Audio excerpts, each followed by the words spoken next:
Audio Jungle.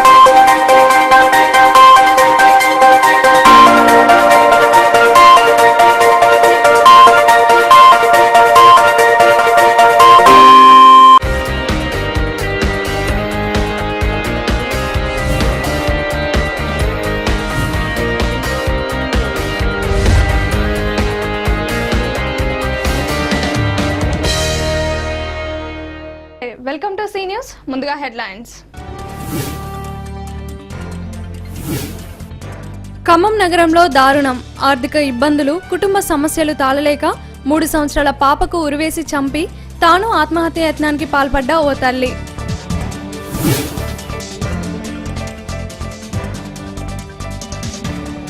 జిల్లాలో రెండో రోజు ఘనంగా జరుగుతున్న బతుకమ్మ వేడుకలు, తెలంగాణ సంస్కృతి సంప్రదాయాలు ఉట్టిపడేలా వేడుకలు.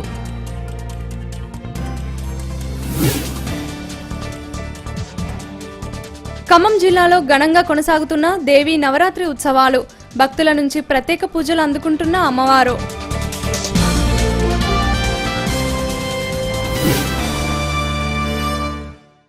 ఖమ్మం నగరంలో దారుణం జరిగింది. ఆర్థిక ఇబ్బందులు, కుటుంబ సమస్యలతో ఓ తల్లి 3 సంవత్సరాల కూతురిని ఉరివేసి చంపి తాను ఆత్మహత్య యత్నానికి పాల్పడింది.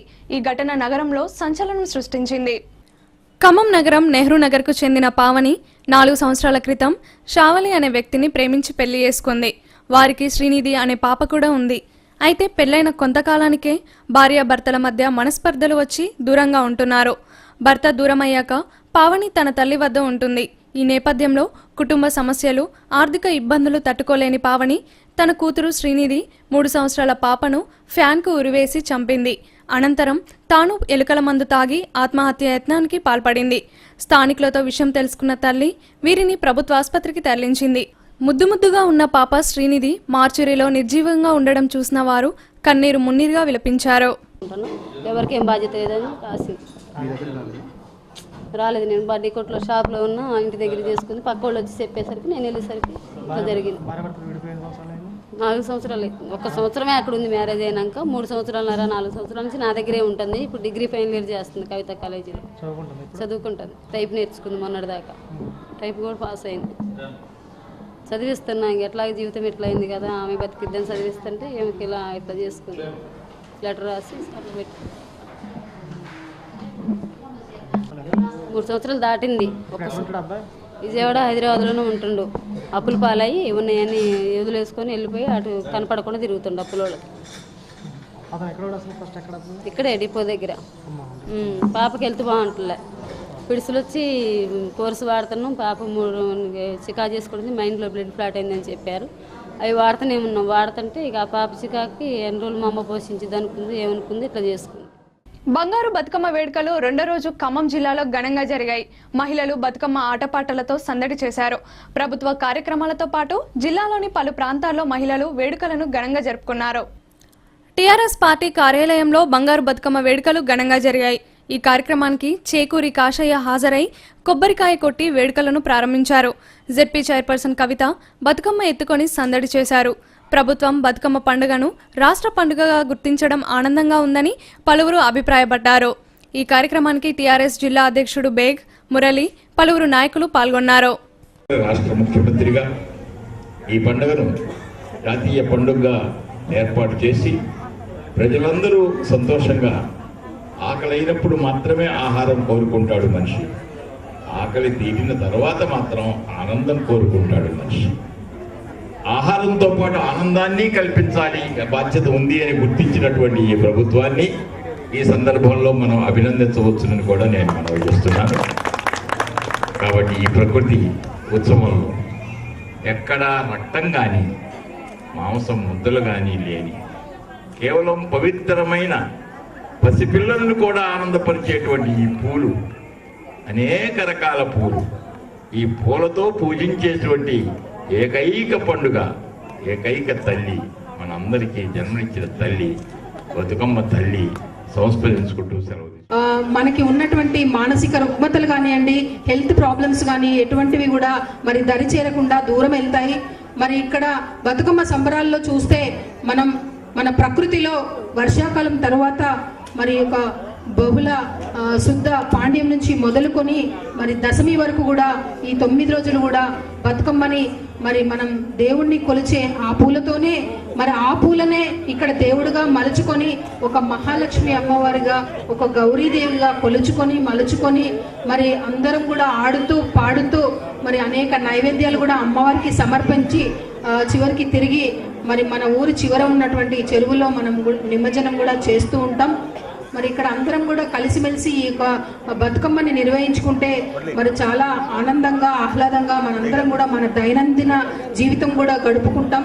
ఎందుకంటే మనం సొసైటీలో అందరం భాగస్వామ్యులు కనుక మనందరం కలిసి ఇటువంటి ప్రోగ్రామ్స్ నిర్వహించుకుంటే కనుక మనకు అన్ని రకాలైనటువంటి ఎటువంటి ప్రాబ్లమ్స్ లేకుండా అన్నీ మైమరచిపోయి చాలా చక్కటి వాతావరణంలో మనం జీవించడానికి కూడా అవకాశం ఉంటుంది. కాబట్టి మరొక్కసారి 23వ డివిజన్ బ్యాంక్ కాలనీలో రెండో రోజు బతుకమ్మ వేడుకలు అంగరంగ వైభవంగా కొనసాగాయి. మేతారపు సుధాకర్ రావు ఆధ్వర్యంలో రవిచంద్ర అపార్ట్మెంట్ ఎదురుగా వేడుకలు ఘనంగా జరిగాయి. మహిళలు తీరొక్క పూలతో పేర్చిన బతుకమ్మలు ఆకట్టుకున్నాయి. బతుకమ్మ ఆటపాటలతో మహిళలు సందడి చేశారు. ఈ కార్యక్రమానికి కాలనీలోని మహిళలు భారీగా తరలివచ్చి వేడుకను జరుపుకున్నారు.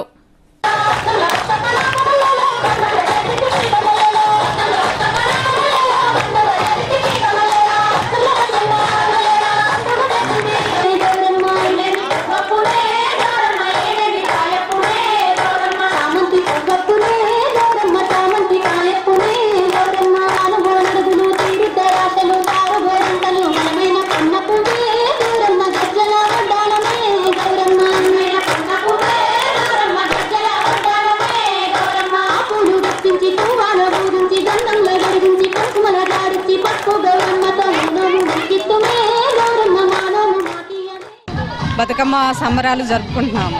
దీనికి మహిళలు ఎంతో స్పందించారు. మాకు చాలా ఆనందంగా ఉంది. ఈ కార్యక్రమాన్ని ఇంతగా ఘనంగా ప్రోత్సహించిన సుధాకర్ గారికి మా ధన్యవాదములు. అలాగే రోజు రోజుకి ఇంకా చాలా పెద్ద ఎత్తులో చేయాలని మా కోరిక. అందరూ చాలా మంచిగా ఉండాలి. ఈ ప్రోగ్రాంకి వచ్చిన అందరూ అలాగే చూసిన వారు చాలా మంచి జరగాలని కోరుకుంటున్నాము. అలాగే మాకు అన్ని సౌకర్యాలు సుధాకర్ గారు ఎప్పుడంటే అప్పుడు దగ్గర మహిళలందరం కలిసి బతుకమ్మ ఆడుకుంటున్నాం. ఇది second day. First day second day చాలా హ్యాపీగా జరిగింది. అందరూ మహిళలు బాగా పార్టిసిపేట్ చేశారు. ఇక్కడ అందరూ మహిళలు ఈ బ్యాంక్ రవిచంద్ర అపార్ట్మెంట్ ఎదురుగా సుధాకర్ గారికి అండ్ వాళ్ళ టీం వాళ్ళకి చాలా చాలా థ్యాంక్స్, ధన్యవాదాలు తెలుపుకుంటున్నాం మేము. అలాగే ఇక్కడ ఈ బ్యాంక్ కాలనీ వాసులు అందరూ చాలా సహకరించారు. అందరం కలిసి చాలా బాగా ఎంజాయ్ చేస్తున్నాం. మేము ఇలానే ప్రతి సంవత్సరం జరుపుకోవాలని కోరుకుంటున్నాము. నిన్న ఈరోజు చాలా గ్రాండ్గా నిర్వహించాము. అందువల్ల చాలా హ్యాపీగా ఉంది. ఇలాగే అన్ని కార్యక్రమాల్లో లేడీస్ చేసుకుంటున్నారు. అయితే ఈ బతుకమ్మలో అన్ని రంగుల పూలను పెట్టి బతుకమ్మను తయారు చేస్తారు. అదేవిధంగా మేము కూడా ఇక్కడ అన్ని రంగుల పూలతోని అదేవిధంగా అన్ని కుల మతాలకి వివేక అతీతంగా మేము అందరం ఇక్కడ పాల్గొని బతుకమ్మ కార్యక్రమాన్ని బాగా విజయవంతం చేయాలని కోరుకుంటూ ఈ కాలనీలో ఉన్నటువంటి 23వ డివిజనే కాకుండా ఈ రాష్ట్రంలోని ప్రజలందరూ కూడా ఆ బతుకమ్మ తల్లి అందరూ చల్లంగా చూడాలని, రైతన్నలను కూడా కాపాడాలని, అదేవిధంగా అందరూ సుఖ సంతోషాలతో ఉండాలని ఈ కమిటీ ద్వారా వీళ్ళందరినీ చైతన్యపరిచి ఒక కమిటీగా ఏర్పడి మంచి కార్యక్రమాలు తీసుకుంటా ఉన్నారు. దీనికి ముఖ్యంగా మహిళల తరఫున కమిటీ, అట్లాగే ఈ డివిజన్ అధ్యక్షులు సుధాకర్ గారి తరఫున కమిటీ వేశారు. ఈ కమిటీ చాలా పారదర్శకంగా చాలా విశేషంగా పనిచేస్తూ ఉంది. దీని యొక్క ప్రత్యేకత, దీని పూర్వపరాలన్నీ కూడా ఈ మహిళల ద్వారా తోటి మహిళలకు అందరికీ తెలియజేసి గొప్ప ఘనంగా జరపడానికి నిర్ణయం తీసుకొని ఈ కార్యక్రమాన్ని నిర్వహిస్తూ ఉన్నారు. ప్రతి వాడవాడల ఖమ్మం పట్టణం కానీ నగరంలో కానీ మిగిలిన చోట్ల కూడా జరుపుకున్నందుకు చాలా సంతోషంగా ఉంది. ఎంతో కాలంగా తెలంగాణ సంస్కృతి సంప్రదాయాలకు పెట్టింది పేరుగానటువంటి బంగారు బతుకమ్మ పండుగని మేము జరుపుకున్నందుకు మాకు ప్రత్యేకంగా చాలా ఆనందంగా ఉంది. అలాగే మా యొక్క బ్యాంక్ కాలనీ వాసులకు మా యొక్క కమిటీ తరఫున మరొకసారి బతుకమ్మ సంబరాలు జరుపుకున్నందుకు అందరికీ ప్రత్యేకమైన ధన్యవాదాలు తెలుపుతున్నాం. మొన్న మేము వినాయక చవితి ఉత్సవాలు చాలా ఘనంగా జరుపుకున్నాం. దాంతోపాటు ఈ బతుకమ్మ జరుపుకుంటున్నందుకు చాలా ఆనందంగా ఉంది. మాకు తోడ్పాటు అందించినటువంటి బ్యాంక్ కాలనీ వాసులకు, ఇతరులకు మరియు మాకు చేదోడువాదులకు ఉన్నటువంటి మా యొక్క యువత సభ్యులందరికీ మా యొక్క ప్రత్యేకమైన ధన్యవాదాలు తెలుపుతున్నాం. విద్యాలయంలో విద్యార్థులకు సరి అయిన బోధన జరగడం లేదని తల్లిదండ్రులు కేంద్రీయ విద్యాలయంలో ఆందోళన చేపట్టారు. అసిస్టెంట్ కమిషనర్ను అడ్డుకొని నిరసన వ్యక్తం చేశారు. పాఠశాలలో ఉపాధ్యాయుల కొరతతో విద్యార్థులకు బోధన కష్టాలు తప్పడం లేదని వారు ఆవేదన వ్యక్తం చేశారు. కేంద్రీయ విద్యాలయంలో 56 మంది ఉపాధ్యాయులకు గాను 21 మంది ఉపాధ్యాయులే ఉన్నారు. దీంతో 1200 మంది విద్యార్థులకు సరైన బోధన జరగడం లేదు.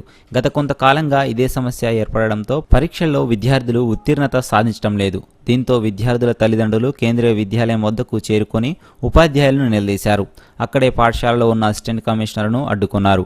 అనుభవం లేని ప్రైవేటు ఉపాధ్యాయులతో బోధన చెప్పిస్తున్నారని వారు ఆవేదన వ్యక్తం చేశారు. 1200 మంది విద్యార్థులు ఉన్న చోట ప్రిన్సిపల్ లేకపోవడం దారుణమని, వెంటనే ప్రిన్సిపల్ను నియమించి విద్యార్థులకు మంచి విద్యను అందించాలని తల్లిదండ్రులు డిమాండ్ చేస్తున్నారు. ఎందుకంటే ఆయన ప్రతి దానికి బాధ్యత వహిస్తాడు. మీకు కానీ పిల్లలకు కానీ టీచర్లు కానీ ఈ పీజీటీతో ముస్తాం. మేము పీజీటీకు ఎందుకు ముస్తామంటే అది మా మజబూరి, అంతేగాని కావాలని కాదు. ఆమెకు సులేఖను పంపించాము ఇక్కడ 2 రోజుల కోసం. ఆమె మెడికల్ గ్రౌండ్లో ఆమె ఫైర్ చేసుకుని ఆమె వెళ్ళిపోయింది. అందరూ మీరు అన్నట్టు అందరు బిగ్ షాట్లే. వాళ్ళ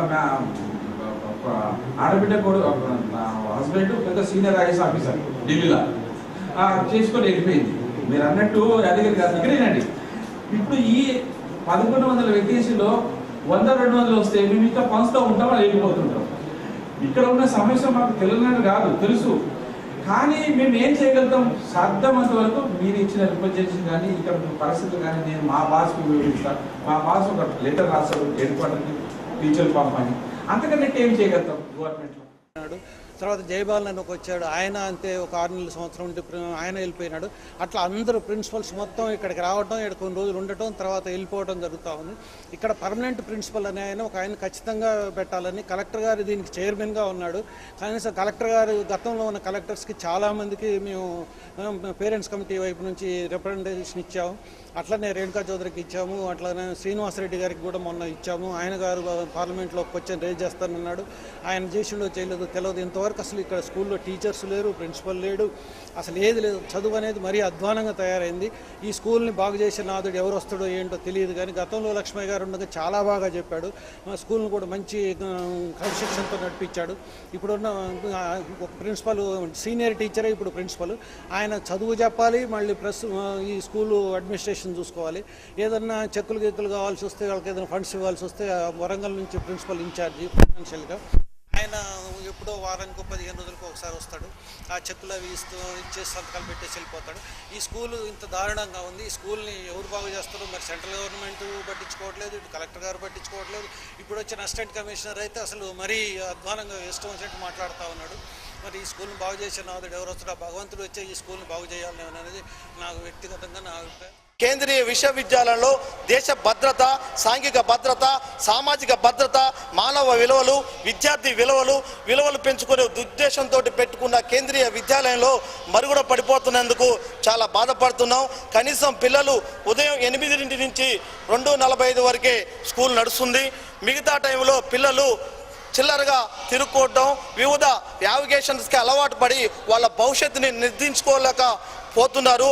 దీనికి సరైనగా గురువే విద్యార్థులకు సరైన మార్గదర్శకం ఉంటారు కాబట్టి, తల్లిదండ్రుల మాటలు వినే పరిస్థితిలో ఈనాడు పిల్లలు లేరు కాబట్టి, స్కూల్లో అధ్యాపకులకు సంబంధించిన అతనే వాళ్ళ జీవితాన్ని పునాది రాళ్ళ మీదుగా వాళ్ళ భవిష్యత్తుని నిర్మించుకోవాల్సిన పరిస్థితి ఉంటుంది. కాబట్టి ఇక్కడున్న ఉపాధ్యాయులు క్రమశిక్షణ లోపంతో పిల్లల్ని తయారు చేస్తున్నారు. కాబట్టి ఫస్ట్ క్రమశిక్షణ అనేది పిల్లలకి నేర్పలేదు, డిసిప్లిన్ అనేది లేదు.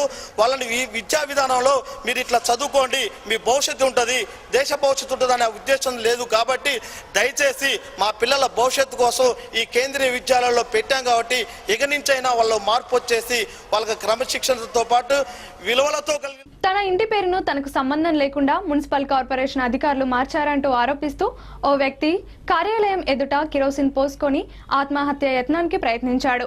కలెక్టర్ జోక్యం చేసుకుని కార్పొరేషన్ సిబ్బందిని ప్రక్షాళన చేయాలని బాధితుడు డిమాండ్ చేశాడు. నగరానికి చెందిన మల్లెల రమేష్ తన సొంత ఇంటి పేరును ఆయనకు సంబంధం లేకుండా అధికారులు పేరు మార్చారు. దీనిపై గత కొంతకాలంగా అధికారులను కలిసినా నిర్లక్ష్య సమాధానం వచ్చింది. తనకు అన్యాయం జరుగుతుందని భావించిన రమేష్ కిరోసిన్ బాటిల్తో కార్పొరేషన్ కార్యాలయానికి చేరుకున్నాడు. అధికారులు సమాధానం చెప్పాలంటూ డిమాండ్ చేస్తూ ఒంటిపై కిరోసిన్ పోసుకొని ఆత్మహత్య యత్నానికి ప్రయత్నించాడు. విషయం తెలుసుకున్న పోలీసులు అక్కడికి చేరుకొని రమేష్ను అదుపులోకి తీసుకున్నాడు. అంతకుముందు విలేకరులతో రమేష్ మాట్లాడారు. ఎవరు డబ్బులు ఇస్తే వారి పేరుపై మార్పులు జరుగుతున్నాయని, ఇందులో మేనేజర్, కమిషనర్ ప్రమేయం ఉందని, వెంటనే కలెక్టర్ జోక్యం చేసుకొని కార్పొరేషన్ సిబ్బందిని ప్రక్షాళన చేయాలని బాధితుడు డిమాండ్ చేశారు. మేనేజర్ గారు ఏ మేనేజర్ నాకు మోటేషన్ చేసిండు అదే మేనేజర్ ఒపీనియన్ మీద ఈరోజు కమిషనర్ గారు మోటేషన్ క్యాన్సిల్ చేసి వేరే వాళ్ళ పేరు మీద ట్రాన్స్ఫర్ అయింది. నాకు అన్యాయం జరిగింది. దీని మీద ఎక్కడికైనా పోవడానికి రెడీగా ఉన్నా. నా ప్రాణం పోయినా సరే పర్వాలేదు, కానీ మొత్తం మున్సిపాలిటీ గురించి మొత్తం బయటికి రావాలా. దీంట్లో కలెక్టర్ గారు, ఖమ్మం జిల్లా కలెక్టర్ గారికి ఒకటే చెప్తున్నా, నేను దయచేసి మున్సిపాలిటీలో ఉన్న మున్సిపాలిటీ స్టాఫ్ని ప్రక్షాళన చేసి మళ్ళొకసారి మీ ఖమ్మం డిస్టిక్ కొద్దిగా అభివృద్ధి చేసేట్టు చేయండి. ఇలాంటి మోటేషన్లు జరగడం వల్ల చాలామంది ఇబ్బంది పాలవుతున్నారు. కొంతమంది తిరుగుతున్నారు, కొంతమంది తిరగలేకపోతున్నారు. వృద్ధాప్యంలో ఉన్న వాళ్ళు కూడా తిరగలేకపోతారు. కావున దయచేసి దీని మీద కరెక్ట్గా దృష్టి పెట్టి, నాకు న్యాయం జరగట్లేదు, మరి ఏం చేయాలా? ఇప్పుడు ఆయన ఏమంటాడు, ఎందుకు మార్చారు మీరు, మీ ఒపీనియన్ లేదు మార్చలేదు అని చెప్తే ఏమంటారు, నాకు సంబంధం లేదు. కమిషనర్ సంతకం పెట్టాడు, కమిషనర్ గారికి వాస్తవంగా ఏమీ తెలియదు. పాత దీని గురించి ఏం జరిగిన లోసుకులు ఏమీ తెలియదు, పాత విషయాలు కొత్తగా పెట్టిండ్రు. అందువల్ల ఆయనకు తెలియక ఆయన సంతకం పెట్టేసిండు. దాన్ని క్యాన్సిల్ చేసి నా ప్రాపర్టీ నాకు ఇప్పిస్తే ఇప్పించండి, లేదు నాకు జరిగే దానికి పూర్తి బాధ్యత మున్సిపల్ కమిషనర్, మేనేజర్కి సంబంధించి ఉంటుందని. చిరు కాంట్రాక్టర్ తనకు హౌసింగ్ అధికారులు బిల్లులు చెల్లించడం లేదని ఆరోపిస్తూ ఖమ్మం పీడీ కార్యాలయం ఎదుట కుటుంబ సభ్యులతో ఆందోళనకు దిగాడు. కిరోసిన్ బాటిల్తో పీడీ కార్యాలయం వద్ద హడావిడి చేశారు. భద్రాచలం మండలం రేకపల్లి ఎస్సీ కాలనీకి చెందిన చీమల వెంకటేశ్వర్లు ఇటుకల కాంట్రాక్టర్గా పనిచేశారు. హౌసింగ్ అధికారులు ఇందిరమ్మ ఇళ్ల కోసం గతంలో ఇతడు ఇటుకలను పంపిణీ చేశారు. సుమారు 6 లక్షల రూపాయల ఇటుకలను సరఫరా చేశారు. ఇందుకు సంబంధించిన బిల్లులు హౌసింగ్ అధికారుల నుంచి రావాల్సి ఉంది, కానీ ఎన్నిసార్లు తిరిగినా అవి రావడం లేదు. దీంతో మనస్తాపం చెందిన వెంకటేశ్వర్లు కిరోసిన్ బాటిల్తో తన కుటుంబ సభ్యులను వెంటపెట్టుకుని హౌసింగ్ పీడీ కార్యాలయానికి చేరుకున్నాడు. కుమారుడు, భార్య ఒంటిపై కిరోసిన్ పోసుకొని ఆత్మహత్య యత్నానికి ప్రయత్నించాడు. బిల్లుల కోసం అధికారుల చుట్టూ తిరిగినా ఎలాంటి ఫలితం రాకపోవడంతో ఈ చర్యలకు పాల్పడినట్లు బాధితుడు తెలిపాడు. దీంతో అధికారులు వెంకటేశ్వర్లతో చర్చలు జరుపుతున్నారు. ఇస్తామన్నారు, ఆన్లైన్ ఓపెన్ అయినా బొద్దుగా ఇస్తామని చెప్పేసి నేను తీరా ఆన్లైన్లో చూస్తే ఆల్రెడీ బెనిఫిషరీల మీద 6 లక్షలు కట్ అయినాయండి, డబ్బులు కట్ అయినాయి. ఈ డబ్బులు ఎక్కడ ఉన్నాయని అడిగితే పైనుంచి రావాలని చెప్తారండి. ఇప్పటికే 2 సంవత్సరాలు బట్టి ఇదే విధంగా తిరుగుతున్నా కానీ ఇంతవరకు ఎటువంటి స్పందన నాకు లేదండి. అందు గురించి నాకు భార్య పిల్లలతో నేను వేరే చోట అప్పులు తెచ్చుకున్నా. నెలకు 30,000, ఒక్కొక్క లక్షకి 30,000, 3 లక్షలు అప్పు తెచ్చుకున్నా. నేను అప్పు తీరవాలంటే నా పాన్ మీదకి వస్తుంది. కాబట్టి దయచేసి మీరు మాకు కోఆపరేట్ చేసి ఇదిగో ఇప్పుడు నేను కృష్ణాలు పోసుకొని ఈ విధంగా నేను మీరు చూస్తున్నాగా నేను దుప్పు అంటించుకున్నాను. నేను చెప్తున్నాను కదా, అదేనండి. వడ్డీ కట్టడానికి సరిపోతుంది, 2 సంవత్సరాల బట్టి జరుగుతుందండి. కాబట్టి మీరు దయచేసి 6 లక్షలకి వడ్డీ కట్టడానికి సరిపోతుంది. చేసేటప్పుడు 6 లక్షలకి నెలకి 90,000 అవుతున్నాయి. చెప్పేదేనమ్మా, 6 లక్షలు రావాలిగా. 6 లక్షలు గవర్నమెంట్ రిటర్న్ చేశారా, అధికారులు డ్రా చేసుకున్నారు. వాళ్ళు అన్ని ఆధారాలు ఉన్నాయి, వాళ్ళే ఇచ్చారు. డీలు ఏఈలు మా దగ్గర డబ్బులు లేవని చెప్పేసి 10 సార్లు మీ పీడీ గారికి లెటర్ పెట్టినామని చెప్పి ప్రతి ఒక్కరి నుంచి లెటర్లు మా దగ్గర ఉన్నాయి సార్. లెటర్లు ఉన్నాయి సార్, ప్రతి ఒక్కరు లెటర్లు ఇచ్చారు. ఖమ్మం నగరంలో ట్రాఫిక్ కానిస్టేబుల్ ఇంట్లో చోరీ జరిగింది. 5 లక్షల విలువ గల బంగారు ఆభరణాలతో పాటు 40,000 రూపాయల నగదును దుండగులు ఎత్తుకెళ్లారు. తెల్లవారుజామున దొంగలు ఈ చోరీకి పాల్పడ్డట్లు బాధితులు తెలిపారు. శ్రీనివాస్ నగర్లోని ట్రాఫిక్ కానిస్టేబుల్ శ్రీనివాసులు ఇంట్లో దుండగులు భారీగా బంగారాన్ని ఎత్తుకెళ్లారు. చోరీ జరిగిన సమయంలో కానిస్టేబుల్ ఇంట్లో లేడు. తెల్లవారుజామున 2 గంటల సమయంలో ఈ చోరీ జరిగినట్లు కానిస్టేబుల్ భార్య చెబుతోంది. 3 టౌన్ పోలీసులు బాధితుల నుంచి వివరాలు సేకరిస్తున్నారు. కేసు నమోదు చేసి పోలీసులు దర్యాప్తు చేపడుతున్నారు. అయితే చోరీ జరిగిన తీరును గమనిస్తే పలు అనుమానాలు కలుగుతున్నాయి.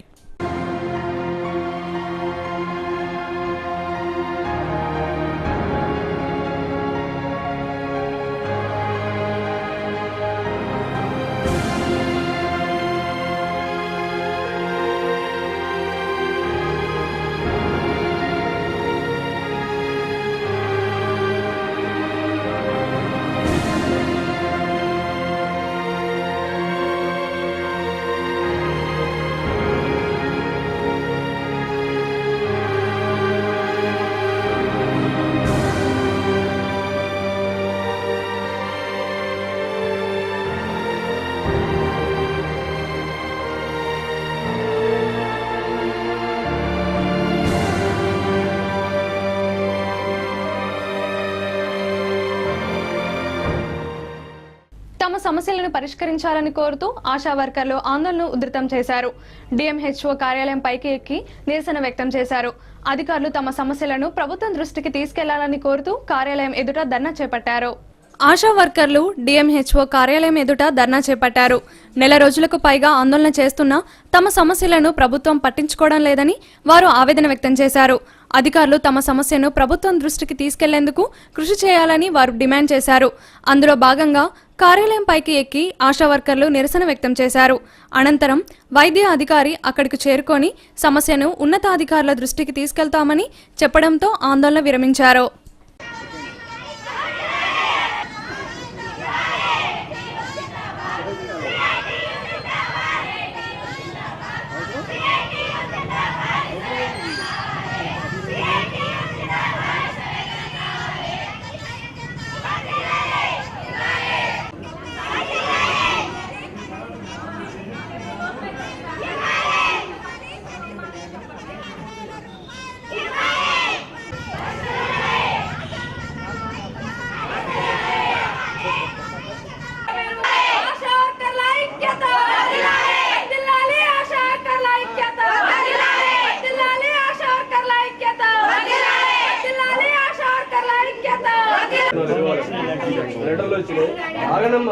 రాలేకపోయారు.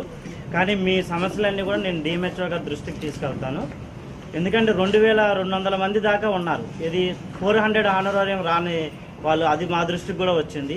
3,20,00,000 పెండింగ్ ఉందనేది ఉంది. దానికి రిప్రజెంటేషన్ కూడా తీసుకెళ్తాం. ప్రభుత్వం తలపెట్టిన హరితహారం కార్యక్రమం కొనసాగుతోంది. ఖమ్మం రూరల్ మండలం సత్యనారాయణపురం శ్రీ సూర్యనగర్ ప్రాంతంలో హరితహారం కార్యక్రమాన్ని మండల స్థాయి అధికారులు చేపట్టారు.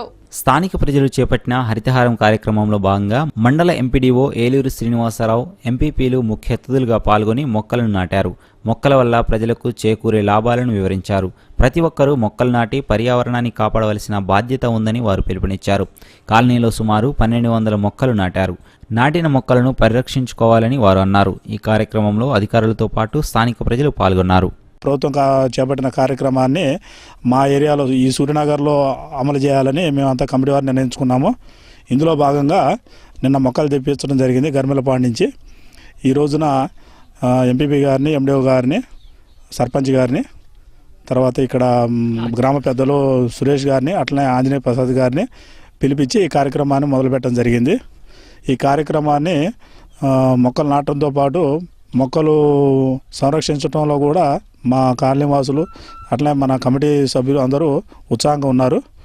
ఇదేవిధంగా అన్ని ఏరియాల్లో ఇదే రకంగా మొక్కలు నాటి భావితరాలకి మంచి అంతా నిర్ణయించుకొని దాదాపుగా 1260 మొక్కలు తీసుకురావడం జరిగింది.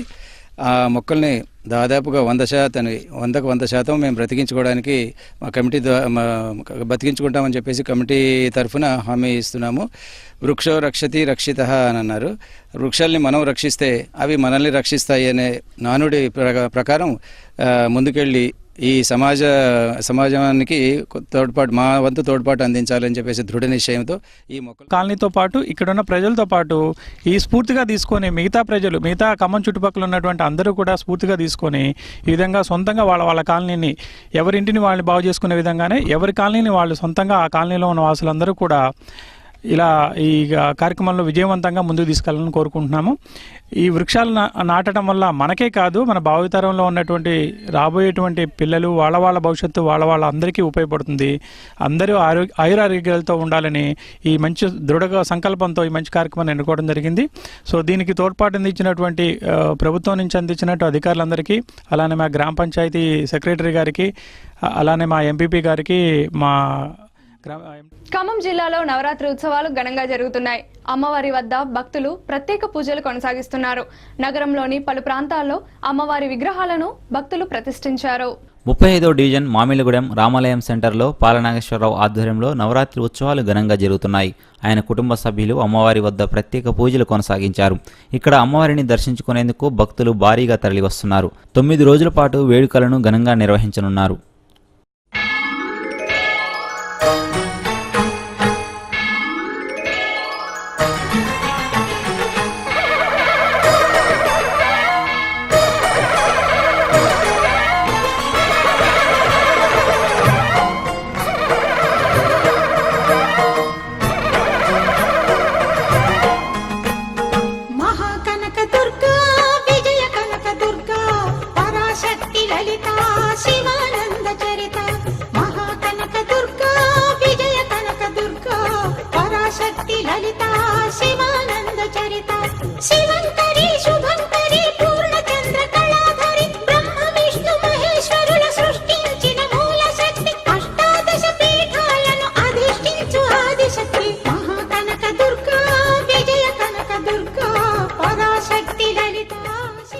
31వ డివిజన్ అమ్మవారు ప్రత్యేక పూజలు అందుకుంటుంది. స్థానికులు ఏర్పాటు చేసిన అమ్మవారి విగ్రహ ప్రతిష్ఠ వద్ద భక్తులు కోలాహలం నెలకొంది.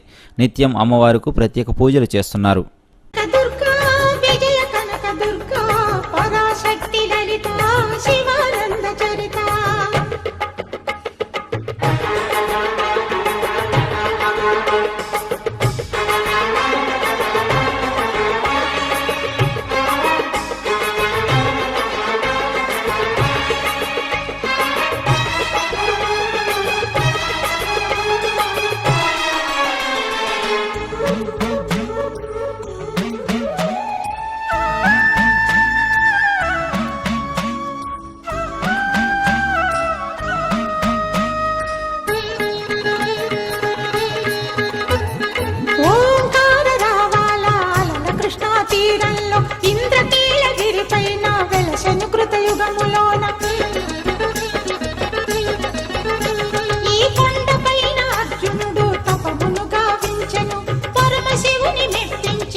గుళ్ళు ఈ మధ్యలో ఉన్నటువంటి ప్రాంతం రాగి చెట్టు కింద ఉన్నటువంటి ప్రాంతంలో అమ్మవారు కొలువయి ఈ సంవత్సరానికి 15 సంవత్సరాలు ఉంది.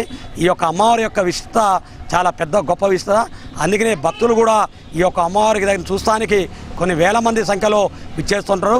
అదేవిధంగా ఈ ప్రాంతంలో అమ్మవారిని నించోబెట్టిన కాంచి ఈ ప్రాంతంలో ఉన్నటువంటి భక్తులు కానీ మా యొక్క డోనర్స్ ప్రతి ఒక్కరు కూడా పిలిచి అమ్మవారికి సహాయ సహకారాలు అందించుకుంటూ ఈ ప్రాంతంలో ఉన్నటువంటి అమ్మవారికి అన్ని విధాలుగా సహాయ సహకారాలు అందిస్తారు. అదేవిధంగా ఈ ప్రాంతంలో అమ్మవారి యొక్క అన్నదాన కార్యక్రమం కూడా ఒక 10,000 మందికి అన్నదాన కార్యక్రమం నిర్వహించాలని చెప్పేసి మా యొక్క సంబాధిత అసోసియేషన్ వారు మేము అనుకోవటం జరిగింది. ఈ యొక్క అన్నపూర్ణ అలంకరణ రోజు అమ్మవారి యొక్క అన్నదాన కార్యక్రమం ఉంటుంది. దీనికి ఖమ్మం పట్టణంలో ప్రోమల ప్రజలను మొత్తం పిలిచి ఈ యొక్క అన్నదాన కార్యక్రమాన్ని ప్రారంభించడం జరుగుతుంది. అదేవిధంగా అమ్మవారిని యొక్క దర్శించుకున్నట్టయితే వాళ్ళకు ఉన్నటువంటి సకల రోగాలు ఆరోగ్యాలు అదేవిధంగా కోరుకున్నటువంటి మొక్కులు కూడా తీరుతాయని చెప్పేసి ఈ ప్రాంతంలో ఉన్న అమ్మవారి యొక్క భక్తులు విశ్వాసం మూఢనమ్మకంతో ఈ అమ్మవారిని దర్శించుకుంటారు. అందుకే ఖమ్మం పట్టణ ప్రజలు విజ్ఞప్తి చేసేదంటే ఈ యొక్క సంబాద్రి నరసింహకోట దగ్గర ఉన్నటువంటి అమ్మవారిని ఒక్కసారి అందరూ వచ్చి చూసి తరించి ఈ యొక్క అమ్మవారి రాష్ట్ర ఇరిగేషన్ ఎంప్లాయీస్ యూనియన్ ఖమ్మం జిల్లా భవనాన్ని బుధవారం ప్రారంభించనున్నట్లు యూనియన్ నాయకులు తెలిపారు. ఈ భవన ప్రారంభానికి పలువురు ఉద్యోగ సంఘం నాయకులు హాజరవుతున్నట్లు వారు పేర్కొన్నారు. నగరంలోని ఎన్ఎస్పీలో ఇరిగేషన్ ఎంప్లాయీస్ యూనియన్ భవనాన్ని ప్రారంభించనున్నట్లు ఉద్యోగులు తెలిపారు. బుధవారం సాయంత్రం 4 గంటలకు జరిగే భవన ప్రారంభానికి దేవిప్రసాదరావు, వెంకటేశ్వర్లు హాజరవుతున్నట్లు వారు పేర్కొన్నారు. ఈ కార్యక్రమానికి ఉద్యోగులు తరలి రావాలని వారు పిలుపునిచ్చారు. ఈ సందర్భంగా స్థానిక ప్రెస్ క్లబ్లో ఉద్యోగులు విలేకరులతో మాట్లాడారు. ఇరిగేషన్ ప్రాజెక్ట్స్ ఎంప్లాయీస్ యూనియన్ అధ్యక్షుడిగా నేను పనిచేస్తాను. నా పేరు కొర్లపాటి వెంకటేశ్వర్లు. మా యొక్క సంఘానికి సంబంధించినటువంటి బిల్డింగ్ నిర్మాణం ఇరిగేషన్ డిపార్ట్మెంట్ సంబంధించి ఎన్ఎస్పి క్యాంపు ఖమ్మం నందు బిల్డింగ్ నిర్మాణం చేసుకోవడం జరిగింది. ఈ బిల్డింగ్ ప్రారంభోత్సవ కార్యక్రమానికి రాష్ట్ర సంఘం నాయకులు గౌరవాధ్యక్షులు దేవిప్రసాద్ గారు, యూనియన్ అధ్యక్షులు కారం రవీంద్ర రెడ్డి గారు, ఎంఈ అమీద్ గారు, ఈ చీఫ్ గెస్ట్గా సిహెచ్ పురుషోత్తమరాజు గారు, నాగార్జున సాగర్ చీఫ్ ఇంజనీర్ గారు, అదేవిధంగా ఎస్సీ గారు పర్యవేక్షక ఇంజనీరు డి కోటేశ్వరరావు గారు, ఎగ్జిక్యూటివ్ ఇంజనీరు, ఇంకా ఉన్నతాధికారులు అందరూ కూడా పాల్గొంటున్నారు. ఈ కార్యక్రమంలో జిల్లాలో నలుమూలన ఉన్నటువంటి ఇరిగేషన్ డిపార్ట్మెంట్లో పనిచేస్తున్న ఉద్యోగులందరూ కూడా ఈ కార్యక్రమంలో పాల్గొని కార్యక్రమాన్ని జయప్రదం చేయవలసిందిగా కోరుచున్నాం. అదేవిధంగా ఈ సందర్భంగా యూనియన్ యొక్క కార్యదర్శి వి సూరిబాబు గారు పదవి విరమణ చేసిన సందర్భంగా 30వ తారీఖు రేపు 14వ తారీఖు సాయంత్రం 6 గంటలకు టీఎన్జిఓ ఫంక్షన్ హాల్లో మరి ఆయనకు సన్మాన సభ కార్యక్రమం జరుగుతుంది. ఈ కార్యక్రమంలో కూడా అందరూ పాల్గొని కార్యక్రమాన్ని జయప్రదం చేయవలసిందిగా మీ ద్వారా తెలియజేస్తుంది. వార్తలు ముగించే ముందు హెడ్లైన్స్ మరోసారి. ఖమ్మం నగరంలో దారుణం, ఆర్థిక ఇబ్బందులు, కుటుంబ సమస్యలు తాళలేక 3 సంవత్సరాల పాపకు ఉరివేసి చంపి తాను ఆత్మహత్య యత్నానికి పాల్పడ్డ ఓ తల్లి.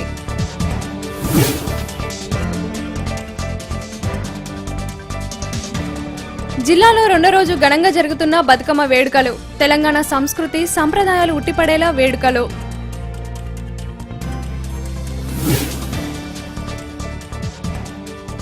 ఖమ్మం జిల్లాలో ఘనంగా కొనసాగుతున్న దేవి నవరాత్రి ఉత్సవాలు. భక్తుల నుంచి ప్రత్యేక పూజలు అందుకుంటున్న అమ్మవారు.